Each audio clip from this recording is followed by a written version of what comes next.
All right, Kurt. So this was the after swing with the iron. This is something that you will want to mimic because the swing here was phenomenal. So if you remember, I took that alignment stick, put that in the ground there as a reference point to help you with your swing plane. So check this out. Shoulders turning better, and the key was wider. There you are at the top. Now watch this transition coming down. This is simply fantastic. So you're coming down parallel to the plane line, returning to the plane, and that ball went dead straight. Just for a reference point, let's pull open Adam Scott. You can see that again as he goes back, parallel to the green line like yourself. Coming down, this is sort of a key checkpoint. Again, we want to be in the neighborhood of parallel because that's really what a golf swing should be. Same thing with the driver. Again, there's a couple of setup changes with the driver, but really the swing plane should look like this regardless. And again, this was the aftermath after we did the drills here. So just to show you how good this is, let's rewind and show you where you came from and play the first swing.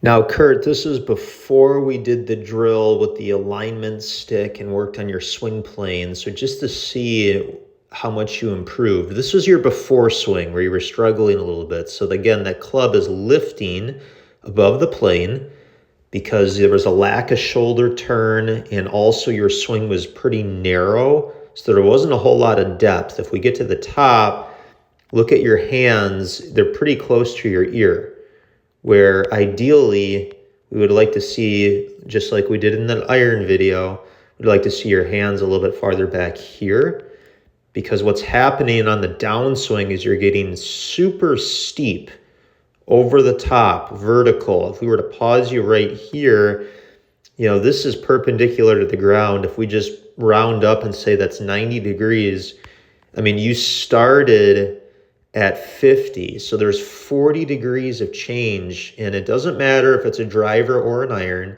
When you come this far over the top, it's going to be very hard to hit the ball straight. Contact will be a problem. And again, that club face, check this out, it's pointing well to the right. So remember, we talked a little bit about playing with the grip to make a stronger left-hand grip. So that ball went off to the right there. And then again, real quick, we'll just reference Adam again. So again, you can see the difference coming down right about here. You're pretty much vertical to the ground, where look at him. He's actually a little bit underneath the plane, a little shallower, if anything. One other topic you asked a very good question. Where should you put this alignment rod in the grass? You can make it as hard or as easy as you would like, but really I wouldn't put it any farther than maybe 2 feet behind you, because that way you could kind of cheat the drill a little bit. So I'd maybe put it like 2 feet here, and then, I think it mentioned maybe 6 inches or a foot. But the biggest takeaway with all this is I would get in front of a mirror or bring your camera in a tripod to the range if possible. That way you can make sure that you're making a swing plane that's going to put you in a position to make consistent contact. So again, phenomenal job. Watch this video more than once. Go back to the iron swing. That is what you want to mimic.